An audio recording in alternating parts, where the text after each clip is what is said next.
Awesome. All right, should we start it? Sounds good. Yeah. Here we go.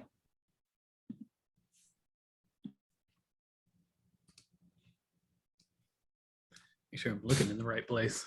Corey, you are looking in the right spot. And for everybody joining right now, we're going to give it just a minute so everybody else can make sure they get a nice seat up front. No cheap seats, right? Everybody all has front row today. It's going to be beautiful. Yeah. Thanks everybody for joining us for how to be a local brand in a digital world. We'll get started in just a minute, but we appreciate you spending some time with us. Thanks to Craftpeak for putting this together. I know we're all excited to be here. We'll dive in shortly, but in the meantime, if you want to just drop in the chat what company you're with, what brewery you're with, where you're tuning in from, what you're drinking. Sam, what are you drinking today? Well, I'm on vacation, and today I decided that I was going to enjoy a Indiana bourbon. It's called Matty Gladden, produced by the Spirits of French Lick out of French Lick, Indiana, and that would be the home of Larry Bird. It's a 4-year bottled in bond, and it's lovely.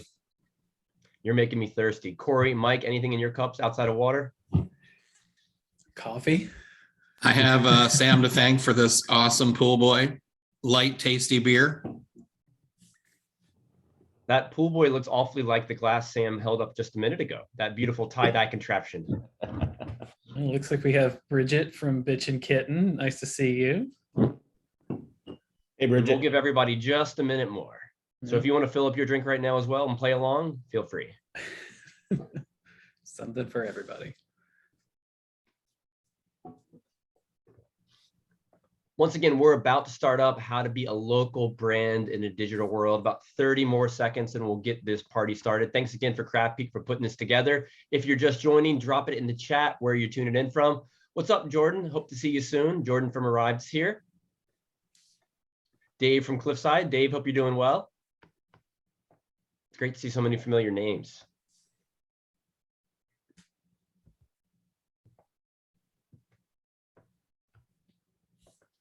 Okay, everybody, well, let's get this started. We want to be mindful of your time and welcome once again to how to be a local brand in a digital world. Big thank you for Craftpeak for putting this together. I'm excited to be joined by a bunch of wonderful people. And Sam, you're first. Tell everybody who you are and what you do in the world of beer. Hey, everyone. My name is Sam Cruz. I am one of the co-founders and co-owners of Against the Grain Brewery. I've got a pretty broad spectrum of things that I do. I think I'm like most brewery owners. I got a lot of hats. Currently, I am managing our sales and our brand, as well as our marketing from the chief area. We have a marketing director.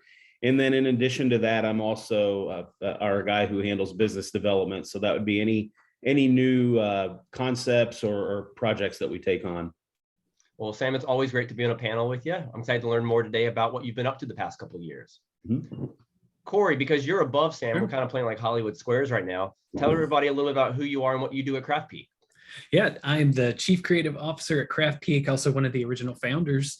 Like everybody else today, wear a million hats. I'm chiefly involved in the look and feel of our projects as they go through, making sure that we take folks. I mean, we don't have to do hard work because everybody that we work with is. They come to the table with these incredible brands. It's our job to just get them online, shine a light on them. And we're also heavily involved in the e-commerce space. So that's a big part of what I do is working with folks to make sure that they can get out there and expand their e-commerce presence. So. And I also appreciate all the help you've done for Craftpeak professionals. So thanks again, Corey. Yep. Stay tuned for that one. Yeah, that's exciting. Announcement coming soon. Mike, you're up. All right, yeah, my name is Mike Novak, and I'm the co-founder and CEO of Louder Than Digital. I've got the pleasure of working both with Craftpeak and with Against the Grain. So both Corey and Sam make our jobs pretty easy. Well, Mike, nice to have you on this panel. Someday we will actually meet face to face. I swear it'll happen. Looking forward to it, buddy. But for everyone else, thanks again for joining us for how to be a local brand in a digital world. We're going to get this started. Now, the past couple of years, I've had the opportunity to know so many of you virtually. But Sam, you've spent much of your and Against the Grain's time looking for opportunities and Diversification, innovation have been popular buzzwords, and so many breweries have looked outside the box for ways to interact with customers, and they've extended their beverage lines to include everything from seltzers to smoothie sours, whatever you think about those.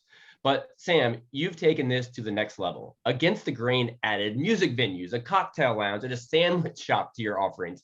First off, how many new locations have you added to your family the past couple of years, and why on earth did you think it was a good time to grow?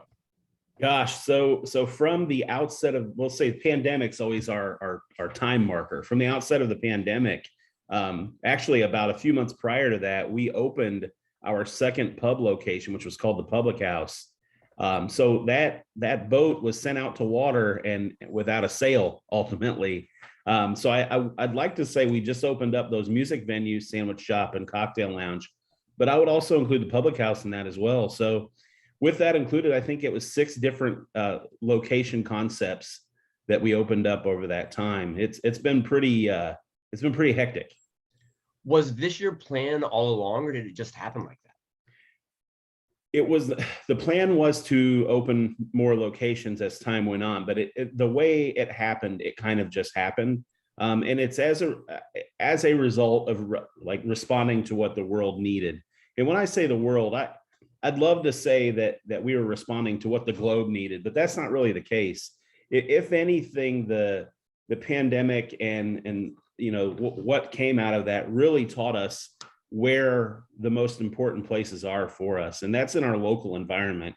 Whether it's engaging with the community in a philanthropic sense, or if it's just from a business sense, it's very important that we're connected to our local community. So we saw these opportunities arise in the space around us and thought, well, instead of driving towards other markets where it may seem like low-hanging fruit and sustainable, there's more sustainability when your home front is healthy and whole. So that's kind of how we looked at it. That's where we went.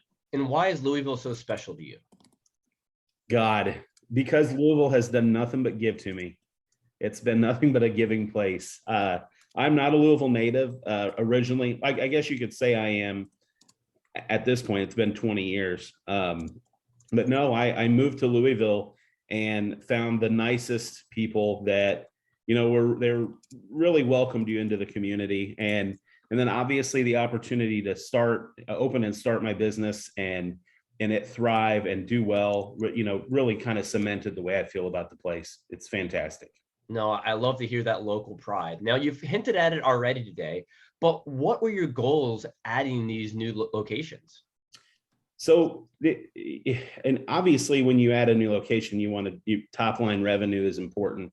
Building up more revenue is a wonderful thing. But, I think, again, with the way my company and my partners and I, the way we look at our environment around us, it's really important that our people, our community is engaged and that they're satisfied and that they're getting the most. Again, I go back to the healthier you are at home, the better you are. So, we saw a pretty profound impact from the pandemic and the loss of business in our community. Not only did those businesses in these areas close, but also we saw resources and bits and pieces of neighborhoods and community that were disappearing that, those things have to be there for Louisville to be what it is. We needed to have the sandwich shop and the cocktail lounge up on the edge of downtown. We needed to have the music venue over in Butchertown. Those are all things that made those neighborhoods what they are.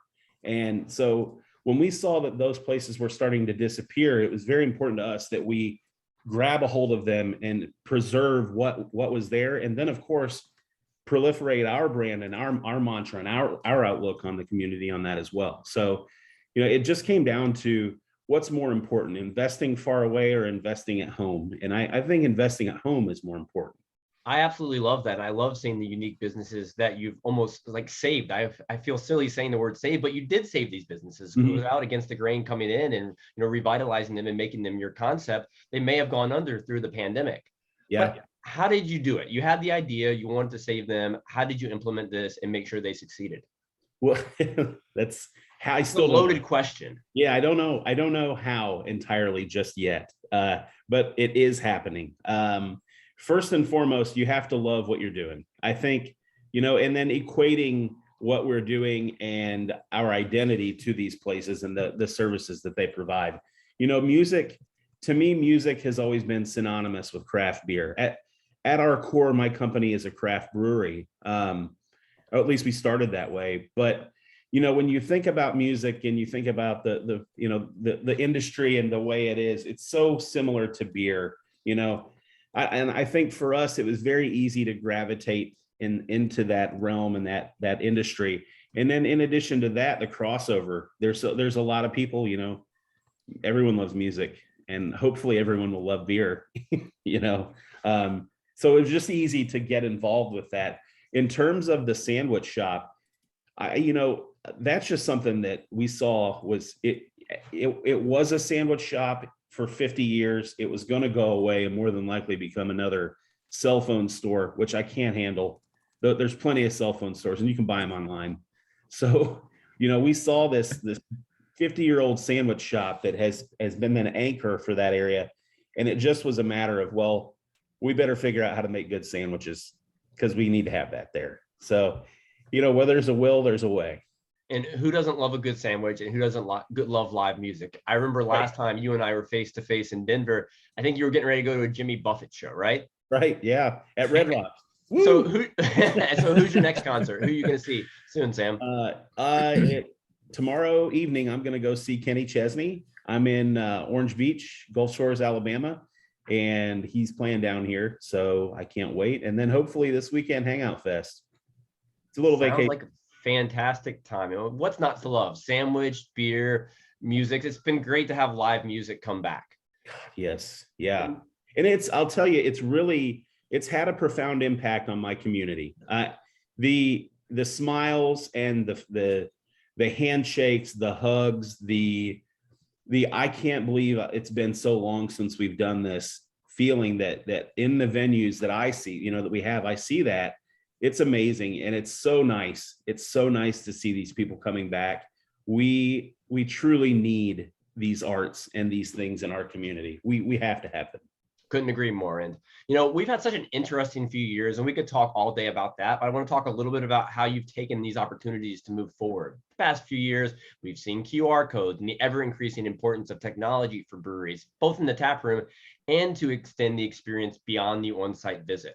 So Sam and everyone else today, why is it important to extend the presence into the digital world? And, how did you choose Craftpeak as the right partner for this endeavor? And on the other side, Craftpeak, why do you love working so much with a brewery like Against the Grain?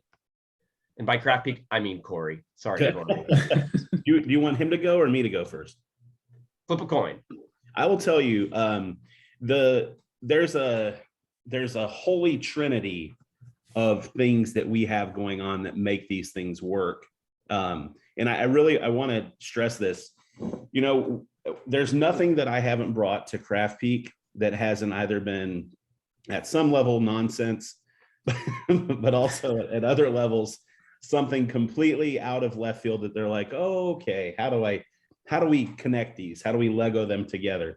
And so having that element for us, whenever we embark on these journeys where it's a concept foreign to our current brand, is so impactful. And then on the other side, Louder Than Digital's guidance and also the service that they provide in us amplifying what we're doing so that we do come out with a bang, and then also learn from the things they know and the other experiences that they have so that we can have these successful concepts. We have this holy trinity of being able to, we have the community that has the spaces and the ideas that we can bring. And these guys are incredible, I guess I want to say partners in executing the concept. So for us, it's very important that it's these two guys specifically, or these two companies.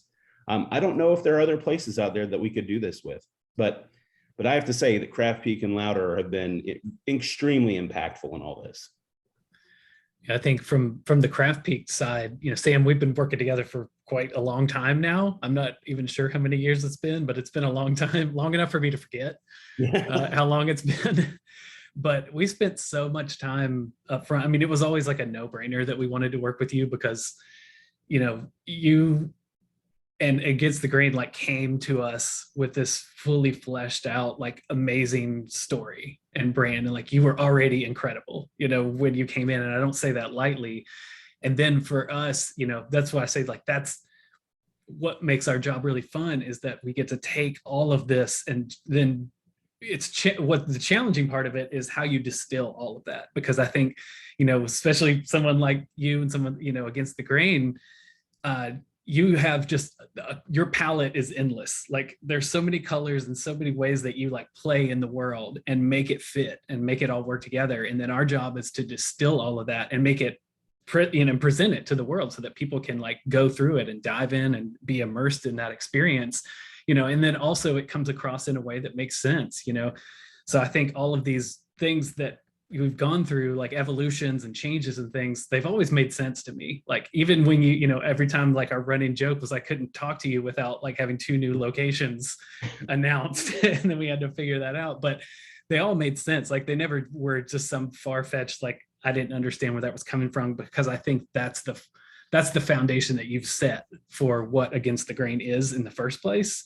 And then our job as Craftpeak is just to present an environment where that is, it's fluid enough and that it can grow. Because, when we started working with you, I think it was just the smokehouse. That was the only thing that was there. And that was the primary thing. I think even going back to the very first incarnation of the website, it was so smokehouse focused. And then we blew that up and expanded that vision out.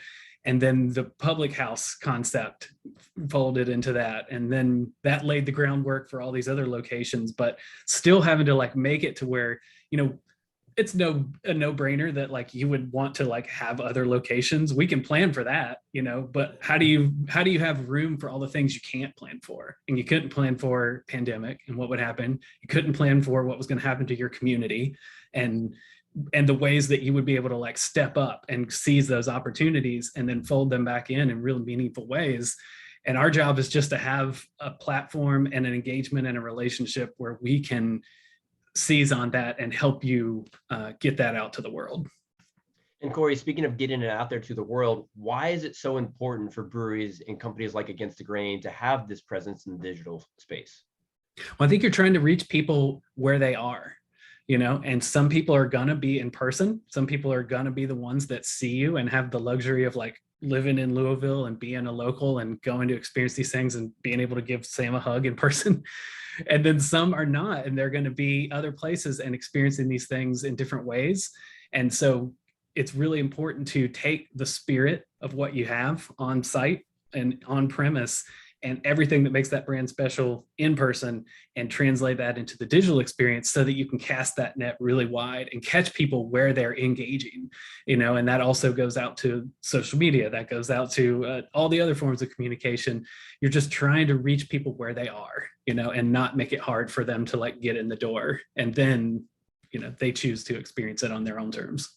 And this is so impressive to me, just learning about Against the Grain and all the locations you all have now. Each has their own story, each has their own vibe. I mean, you've rescued businesses that are completely outside of the beer world. You have a sandwich shop, a music venue, a cocktail lounge, like so many unique little establishments. Yet, how have you successfully taken the feel of each, folded it into your overall story, and then translated that into a compelling virtual experience? I think going back to the core value of that commitment to the community and the commitment to our people, our people. And I have to say this, it's not something we ever wrote down, which I probably should, but somebody asked me, well, what do you want out of all this? And I get the question all the time, and I want to live forever. That's what I say. I want to live forever. Now I know that that's not really possible. I won't live forever. But this could. And this could be that part of me that lives forever. So, it's making sure that you're healthy and happy at your roots, that your tree will grow and proliferate again and live forever. So, that element is what drove us to grab these spaces when we saw that need was needing, that it needed to be fulfilled. that's why we grab those. And then in terms of working through it, again, music is fairly simple in my opinion. It's like beer. But when we start talking about the sandwich shop, the cocktail lounge, and the public house really even is a little different. We actually produce sake there as well. We've built that new brand and it's kind of coming along.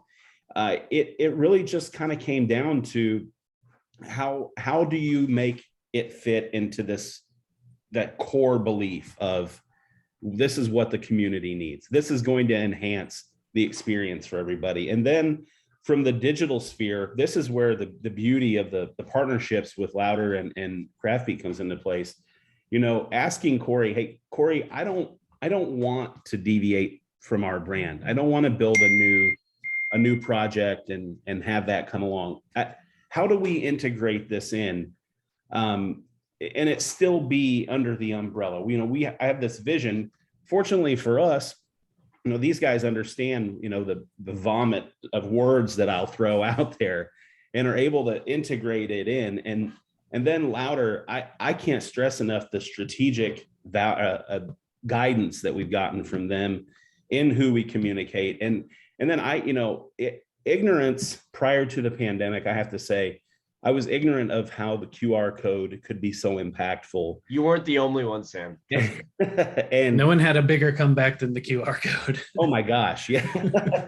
the QR code, the digital commerce space, the e-commerce space is amazing. Hearing the guidance from these guys, hey, this is what's happening, and this is how you can get there. And I have to go back. There was one really great discussion I had with Mike, and it was about direct to consumer, shipping. How do we, in this world where there are a lot of people that are competing and actually doing it now, how do we actually impact someone 5 states away? Well, it kind of came down to this one simple idea: is we have to create the community, or we have to draw them to our community. And expressing that community in the digital sphere is the only way. It's just economically, it's not feasible to send a rep in the market for direct to consumer sales, and who you can't call a distributor and say, hey, sell my stuff so I can ship it to these people and you can't get a cut. It was building that community. So targeting causes and events and communities, that is the way. And it's exactly the same thing that we've done here at home is we've targeted causes and events that make sense, that speak to what we're doing. And that's how we will proliferate the business. And you talk so much about causes and just generally doing good, which I absolutely love. But, as you translated this online, were there any challenges that you felt along the way? Yeah, I mean, the biggest challenge was under ignorance on our behalf. It's, we've been around 10 years, and the first 8 years were not like that. You didn't need to do those things. And so, there's that ignorance and complacency in doing the same things over and over and over. And so the learning curve is really the thing. And I've said it a few times already. Good partners make that transition easy. The education is there, the trust. You've got to have trust in who you're working with in these realms as well, because they're, in the sense of Craftpeak, they're going to create the brand, I guess, communication that goes out to some random person that clicks the link, and they've got to be able to understand me and my partners and our brand locally in that sense. And then making sure that we're targeting the right people, and that we've got a good sound strategy for who we want to see these things, at the beginning is always key as well. Awesome. Now, Mike, I'd love to learn about your role in this process. Like, how did you get involved with Against the Grain, and talk about the importance of the service you provide? Yeah, absolutely. First, I'd like to mention, the fantastic job the folks do at Craftpeak. Having spent, a good part of my career working in e-commerce and, large retail accounts, the Amazons, the Home Depots of the world, we decided we wanted to kind of take those best practices and apply them to industries going through shifts in consumer behavior. When we got into the craft space, we found that, a lot of people didn't have great websites. People use Wix or Squarespace or whatever the sites may be. And, although those sites may work okay for some businesses, they're not really a highway, and they don't really do the business as much justice as what we found in the Craftpeak platform. So through our partnership with Craftpeak, we were able to help drive a lot of a tremendous amount of traction into Against the Grain's website and to each of their locations.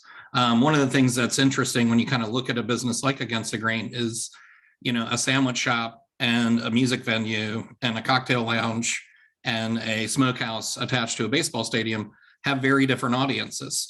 And so we are able to leverage, different marketing channels, digital channels, and email to drive engagement to each of those locations. And it's a lot of work. One of the things we found in this space is that a lot of people in the space will leverage the same list and target the same people, regardless of where their physical location is or the kind of location that it is.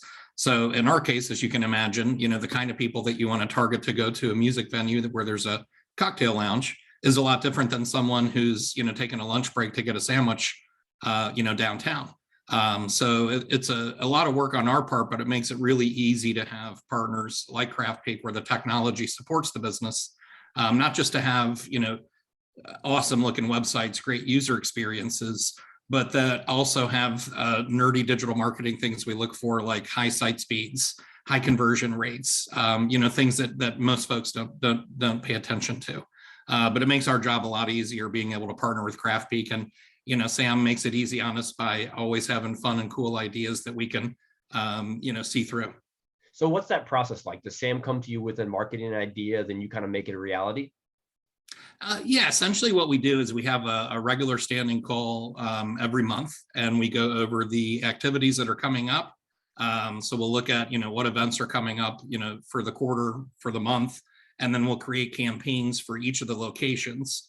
And then we'll basically roll out those campaigns across channels. We love to do A/B testing. We get a little nerdy on A/B testing, but you can have, different images with the same copy as an example and see which image perform better. You can have the same image and different copy and see what copy perform better. And if you think about the expansion into different markets or, different businesses or different types of businesses where you have different types of consumers, all of that information is very helpful to help businesses make the right decisions for, what's going to help them grow their business accordingly. Mike, do you happen to have an A/B testing you did recently that either surprised you or was just overly interesting? We do so much A/B testing. I'm always surprised by what turns out. I think one of the reasons I like A/B tests is that some folks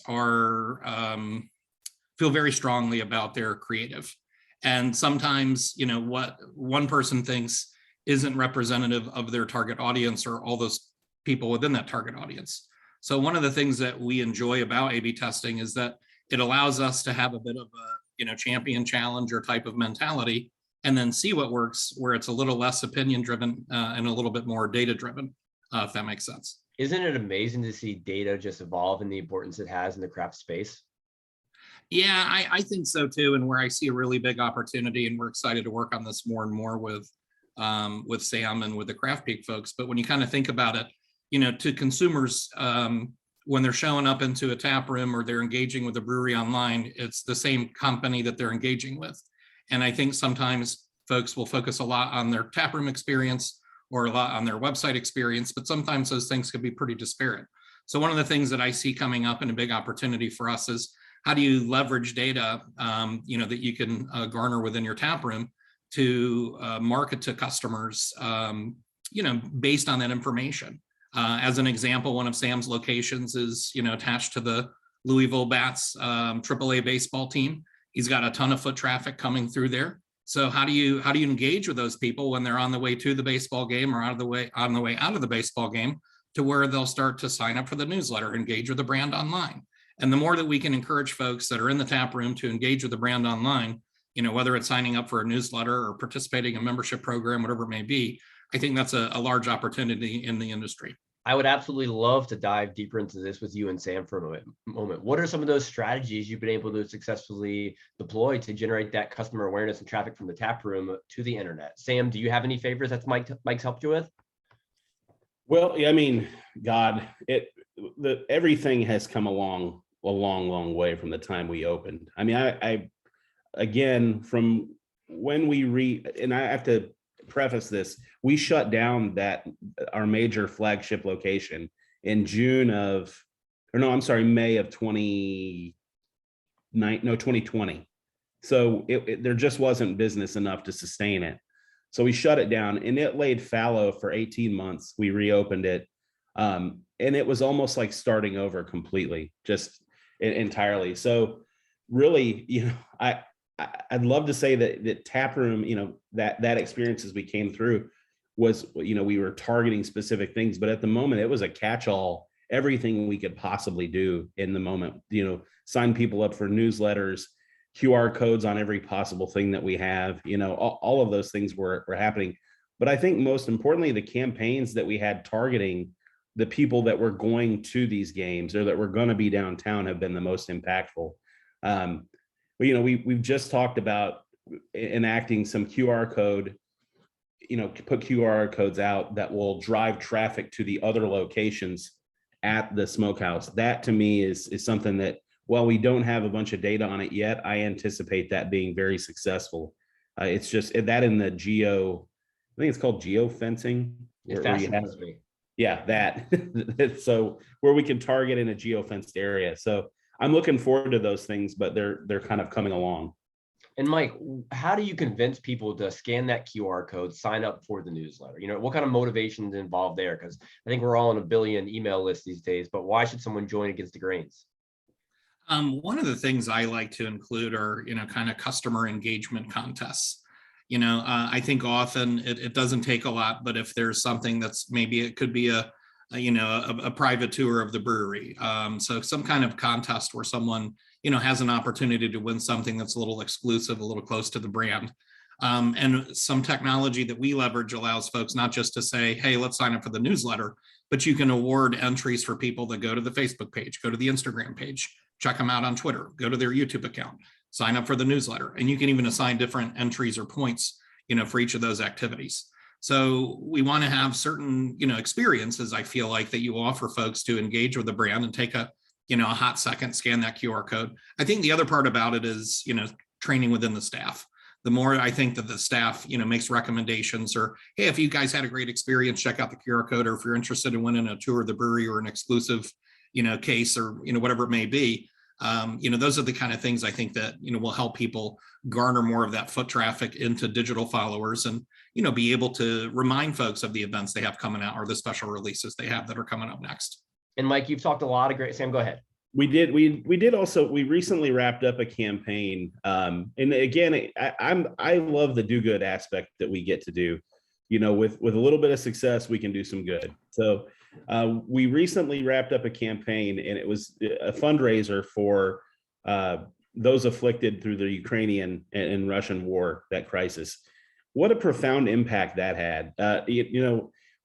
I'm pretty happy with the results that we had out of it, but we had a fantastic campaign digitally that went through.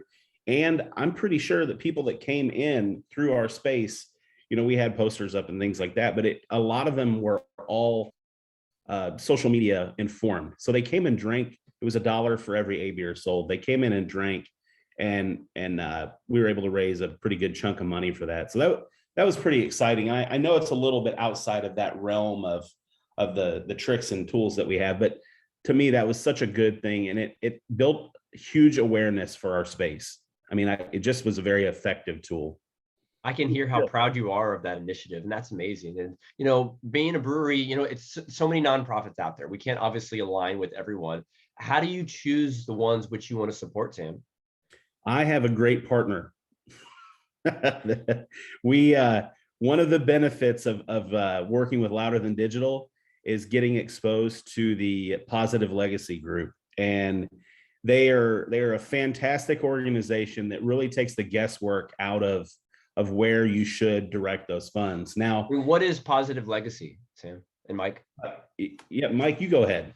Oh yeah, I can answer that. I've been a music fan for, my whole life. And, I noticed at some of the music festivals I was going to, there was groups of fans that were, whether it was helping rebuild schools in the, in the jungle in Belize, or just pick up plastics off the beach, people that were taking the time out of their vacations to do this. And so I started getting engaged in the charity, and they eventually asked me to join the board.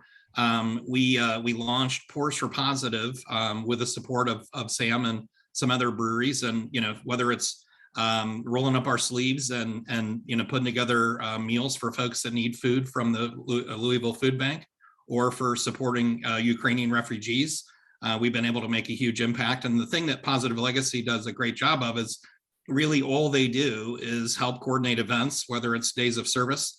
We worked with a brewery here in Nashville where we did 2 days of service, a couple of hours, but pulled out 1,500 pounds of garbage out of the French Broad River. Everybody got invited back to the brewery to have a legacy lager in that particular case. That brewery raised $3,500 and put a new trash trout to avoid trash going into the river. And when you look at those kind of events and the things that we've done with Sam and Against the Grain, it allows us to make a bigger impact in an area that most breweries don't have staff for. Most breweries don't have a digital marketer, they don't have an SEO person, they don't have a director of community engagement unless they're really large. So Positive Legacy has literally spent 20 years helping organize events, fundraisers, charity auctions. We did an auction last year with the Knoll Family Foundation. We raised $15,000 for the Knoll Family Foundation. I don't know if you guys remember Sublime, but that was the organization that we helped support in that case. And for Sam and I, it's a fun time to kind of pick the charities that we want to support, and then roll up our sleeves. And we love that our teams are as excited about it as we are. Mhm. Well, that's fantastic. They take the guesswork out. I mean, I can't stress it enough. So that's the way. Yeah, that's the other thing too that's nice is that, Positive Legacy does a lot of the organizing and the coordinating. They make sure the funds are deployed in the ways that they're supposed to be. And I just feel like a lot of that falls on who at the brewery. So trying to make it easier for folks to be able to give back and then, promote those things. And, one of the things we notice is we digitally promote those events. We find companies like when we did 1 day of service, Lowe's came out and donated a lot of equipment as part of that process. We saw, huge health systems come out and, had their community engagement teams, rolling up their sleeves, picking up trash. So whatever it may be, whether it's fundraisers for, people in Ukraine that need help, or people in Louisville that need food, or, just trying to, keep the environment clean. Every brewery I've seen, almost everyone does, I'd say in this space more than any other space, breweries are committed to giving back. But I feel like it's a job. And the more that we can help support that job and make it easier for breweries and actually promote the things that are doing and show that goodwill, to me makes me proud of how we're able to help amplify those efforts. Awesome. There's so many great themes going on today. I think one of the themes that I'm picking up on is the importance of having a partner you align with, you trust, who just understands you. But, taking a step back for a second, we can have all these great ideas, but it truly comes down to execution. And Mike and Sam, your partnership, I think, truly speaks to the value of having a partner that gets you and is able to help you, do better for your community, which is so important. Yeah, absolutely. I think, again, trust, it doesn't hurt that we've been able to have beers together and flesh out a lot of these ideas. I look forward to the day, Corey, that I can have beers with you. I can't believe it hasn't happened yet. You two have never had beers together? Nope.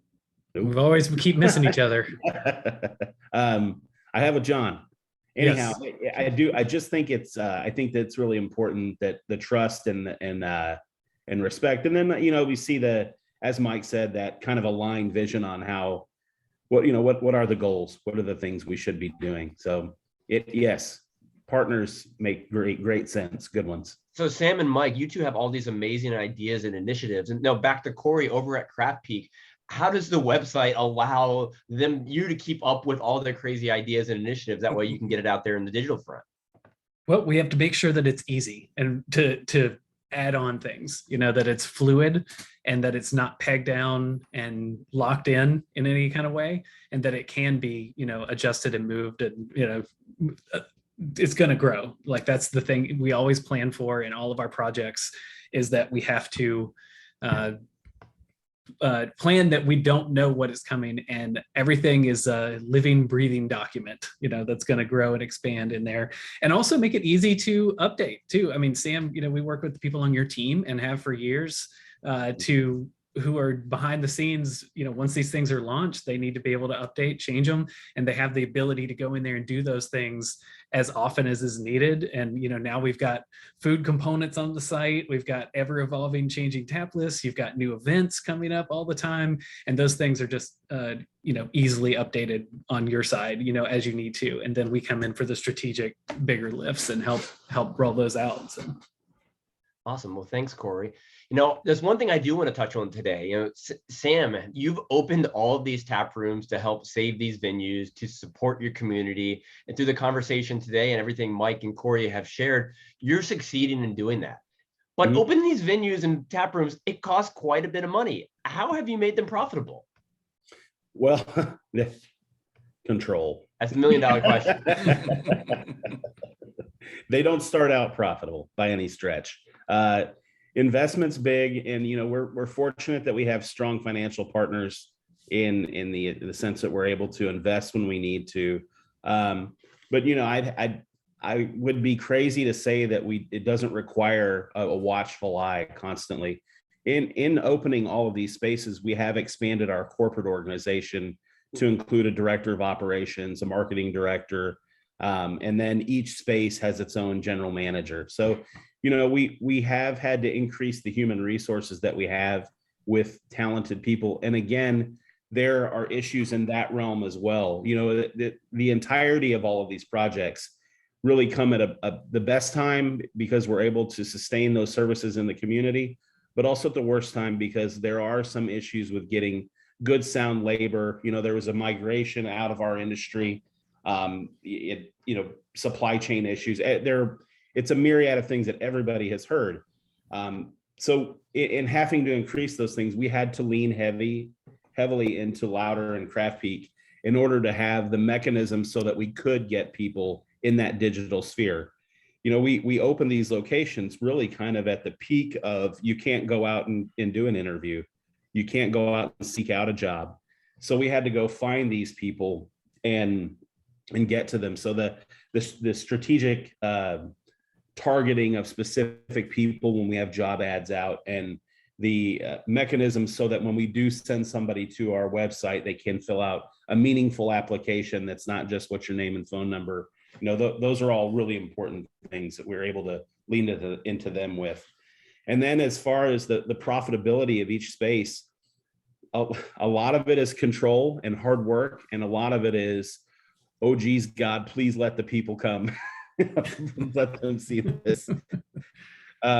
Specifically though, we can pray and hope that they come, but we also need to get good assets together that are searchable, that you can find on the internet, that are sent out in targeted emails or targeted ads. They get to the right people and they drive traffic to us.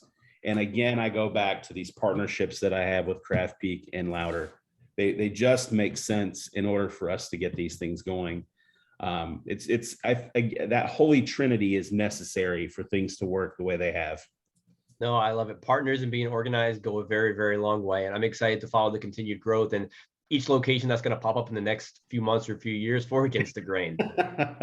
Now, Sam, let's go back big picture for a sec. I love how much you want to give back to the community, but what does it truly mean to you to bring your little slice of Louisville to the rest of the world? It means a lot. So in the beginning, and we're not so different, but we are. In the beginning, people would ask me, because Against the Grain we went to a pretty broad distribution model to where we had beer all over the United States and then essentially all over the world at one point. And people would ask, why would you do that? And the young me, the 30-something me that was new in the craft beer world, sort of as a business owner, I really wanted to prove that Louisville, the city of Louisville, could not only be about bourbon, but also about beer, to let people know that we made world-class beer. And, selfishly, I wanted people to know that our brand could do it. It's important that if we're going to compete and we're going to say that we make great things, that they're measurable on that scale. I want people to see that, So as we've come along at this juncture in the business and my life, Now I want people to see how amazing, not necessarily just Against the Grain is, but how amazing Louisville is. And that's why Against the Grain could exist. And our community is all kinds of things. It's music, it's art, it's the people in these neighborhoods. And there are so many different neighborhoods. There's so many different kinds of people there. It's the causes that a lot of people have. It's the change in the world. There are so many things that changed in the world, and they started right in my city. And these are modern changes. We saw a huge social awakening that started in my city, and I think that people need to see how beautiful that is. Louisville is leading the world into a different place, and I want the world to see it. I want them to really come in and check it out. So two things. You make me want to get in the car and drive to Louisville right now. Because I can't do that, you make me want to go to my local bottle shop and buy one of your beers. I absolutely love your passion. Now we're going to take some questions now from everybody who's joined in today. And Brooke Keene has a question for you, Sam. With 5 different spaces and concepts, how do you keep the beer and the brewery and the original concept from getting lost in the noise? We write it down. The brand, Against the Grain, the brand is a living and breathing thing that I and my partners every week meet for 1 hour and discuss and make sure that everything that we're doing aligns with that brand. So we established a mission and core values, and we look at our activities and the way we operate the businesses and the people that we hire and everything. And as long as those align with the mission and the core values, then we're doing the right things. So, we have found that some people, while we love them, they may have outgrown or shifted gears in their own life and don't want to be in that area, and they had to go, and again, and same with some of the ideas that we've had. If they just didn't fit, then, it can't happen. So it's having a clear and defined mission as a business that's maybe a bit esoteric, and then core values that support that mission, I think, help us keep everything where it needs to be. And then from there on down, it's making sure that we're communicating and holding everyone, that works with us accountable for the mission and the core values.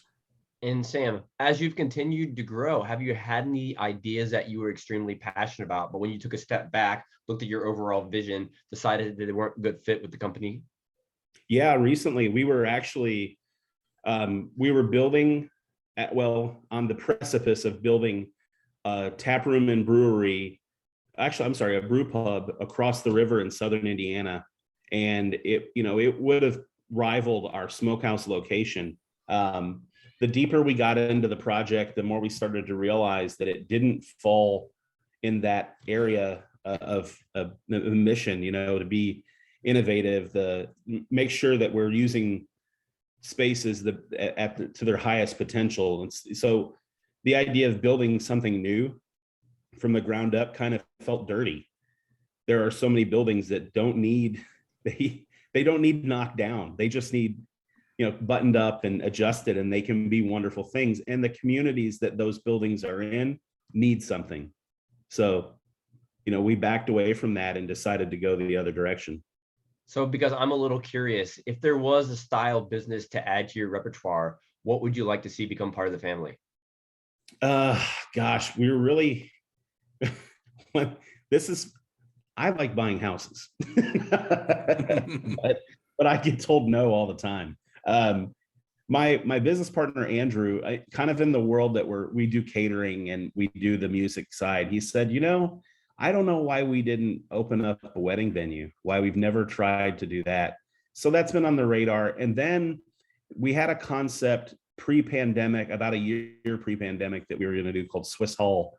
And it was an old Fraternal Order of Police hall. And it was essentially a park. We had a contract to buy it, and we were going to do a community park that had multiple concepts on it that were essentially smaller versions of what we currently operate now, and then a teaching brewery kind of space in there to where we could get people in and fool around. I would love to do that. The community space to me was the thing that was really hot, like a park where we could do shows or We could do theater in there, what, I just like the idea of gathering everyone together. The beauty of today's conversation is I think we've said the word community 10 times more than we have beer. It's the most important thing that we have. I couldn't agree more. Now, Mike, I think this question's for you. Angela Howard asks, which marketing platforms or combination of platforms have given you the most recognition? And anyone feel free to chime in on that question. I think from our perspective, it depends on the business and the location. Email's a great channel because I feel like, it's more your most loyal, folks. I think it's an underutilized channel often. I think people are, too nervous to send emails, frequently, but I find that people, if there's good content, information, a little bit of behind the scenes, it's a great way of reaching out to folks. Social media has changed a lot in the last few years. Google and Facebook have changed a lot in how, they do business in the last few years. So we leverage social channels, search, and then we also leverage programmatic display, which allows us to, advertise for, beer, where, other channels like social media don't allow you to do so. We also work with some local businesses. I think it's, what is it, 502, Sam? What's it? Yeah. Do 502. Yeah. Yeah. So really anywhere, and this is kind of what I found, is if you kind of think about where do people, find information today, whether it's going to be their laptop, their phone or their tablet, they're going to be online, and whether they're on social, they're checking the news, whatever it is, we just want to be front and center with the right people, to get the right message in front of those right people, to create the most amount of engagement possible. But I would say that we leverage, all the channels available to us, and then we kind of tweak and tune the dials to, amplify the campaigns and the channels that are most effective depending on what those specific goals are. Awesome. Thanks, Mike. We've got another one for your way. Nicole York asks, can you go over A/B testing again, the process to decipher what's visually hitting the mark with your target audience? It's a great question, because I feel like on organic social media, you have to kind of have a similar set of rules that you follow. You want things to be somewhat consistent, brand guidelines and whatnot. But when you're running ads, it's not staying on your feed. So essentially it allows you to experiment more, which informs, what you may want to do in your organic social presence. So as an example, say that for the Pours for Positive initiative that we did to raise money for Ukraine, we may have one image that shows, some of the impact of things happening in Ukraine. And we may have another image of the, the logo and the beer itself, and then similar copy. And then we can see, what image, or which of those campaigns or ads perform better. And often you'll find there might be a 87% higher conversion rate and a 73% lower cost per click with one particular version versus the other. And you just can't do that on organic social because it just doesn't allow that same kind of flexibility. So I think being able to advertise across different channels, leverage different creative and different copy, and then report back on the results helps inform businesses for what might make the most sense for that particular location, that particular event, or that particular crowd. Mike, Awesome. in there, just to add on to that, I think when we had done some A/B testing with you all for Craftpeak, I was particularly surprised with just subtle copy changes and how they could really vary in terms of the response that you would get.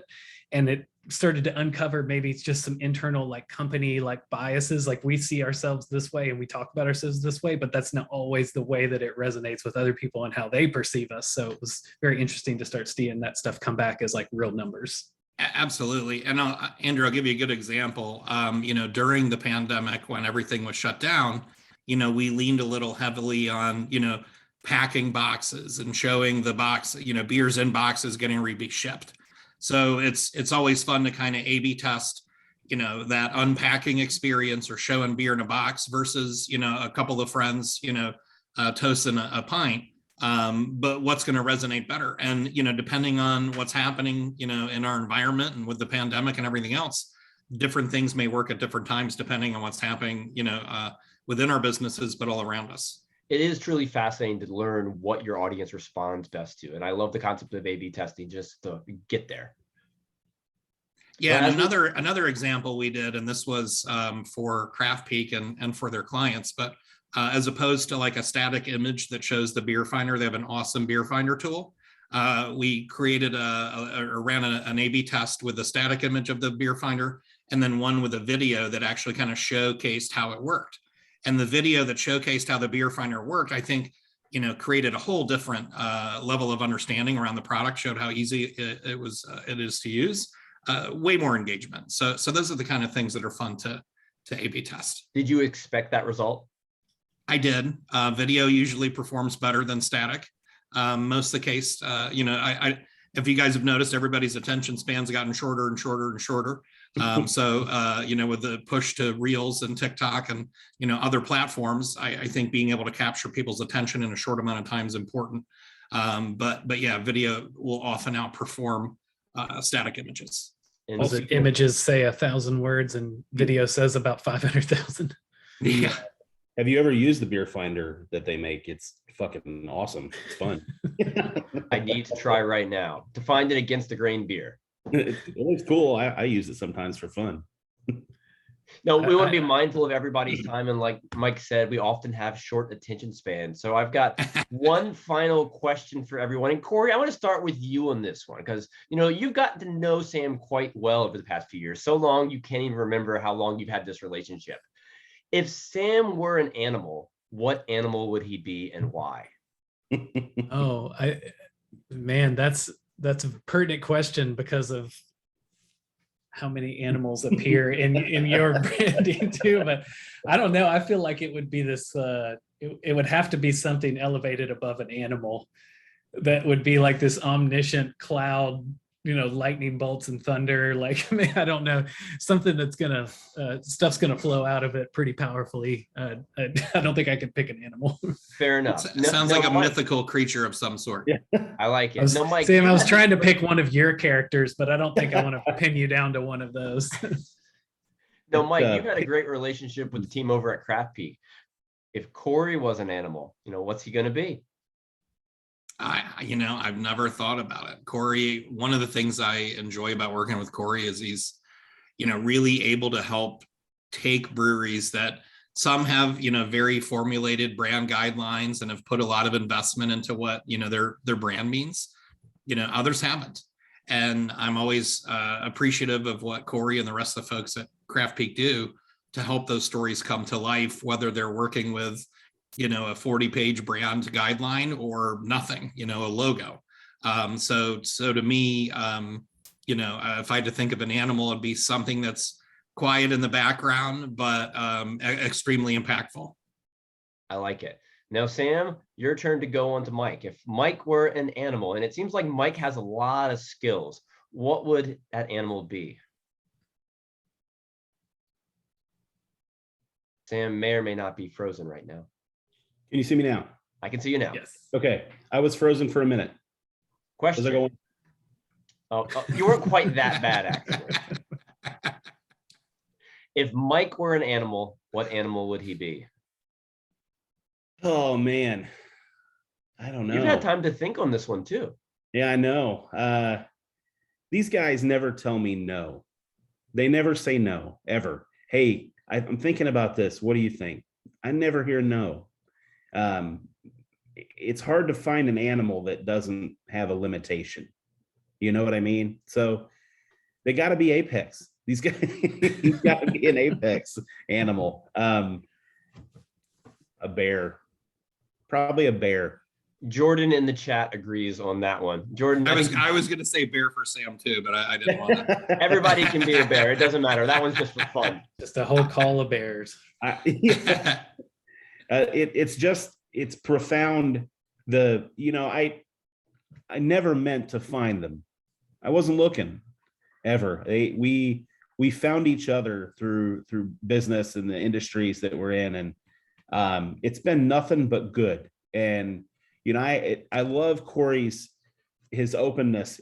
The things that I come to him and say, and I'm telling you, it's vomit. I just throw up a bunch of ideas, and he says, "It's not impossible. We'll see if it's probable." That is what I say. Yeah. Nothing's impossible, right? And I feel like the guidance Mike gives me, and you know, the outside of just, you know, we talk about digital ads and so on, but the discussions we have about sales and business and the world and life and all of that are fantastic, and they are drivers for good business. The relationships mean as much to me as the partnerships. So this is awesome stuff that we have here. These are great companies, guys. If all of you watching, these are great companies. And Sam, if they're looking to get in touch with you, how can they do so? You can reach me at sam@atgbrewery.com. You can find us at www.atgbrewery.com, or you can follow me on Twitter at sjcruz, where I consistently assault verbally Republican candidates for political positions. I also highly suggest anybody looking for the beer of the summer. This is the beer of the summer. How many calories is in here, Sam? Less than 100. Less than 100 calories, crushable, drinkable all day long. One of my favorite beers. So Mike, 2 questions for you. If they're looking to find that beer, how can they do it and how can they get a hold of you? I will personally go to Louisville because I look for any excuse to do so, and Sam will send me home with the case. So that's my path. That's actually how I get my Against the Grain beers. If anyone's looking, just hop on Against the Grain Brewer, atgbrewery.com, the beer finder. Oh, it's sexy. The thing I love about their beer finder too is it'll show you not only where is it available, but is this somewhere I can pick it up and take it home? Is this somewhere I can enjoy it? It'll also show you the kinds of beer that they have. So if like for me, I love Against the Grain beer, but I really like Against the Grain beer that, has less than 100 calories and tastes awesome. So to me, to be able to know what kind of beer they have is fantastic. And I love that part of the technology. No, I agree. And Mike, anyone looking to get a hold of you, how can they do so? You can find us at louderthandigital.com or at mike@louderthandigital.com. Awesome. Well, thanks. And Corey, last but not least, for anyone looking to learn more about Craftpeak and the magic that you possess, how can they contact you? Craftpeak.com is a great place to start. And my email is Corey@craftpeak.com. It's COREY, often misspelled. And once again, everybody, we really appreciate you tuning in today. All 3 of the panelists, they would love for you to reach out. We hope you had that one takeaway from the conversation that can be valuable to your brewery. And we wish you the most of success. And thanks for tuning in your lunch break. And we'll see you soon. Cheers, everyone. Bye, everyone. Thank you. Thanks again. Thank you, everyone.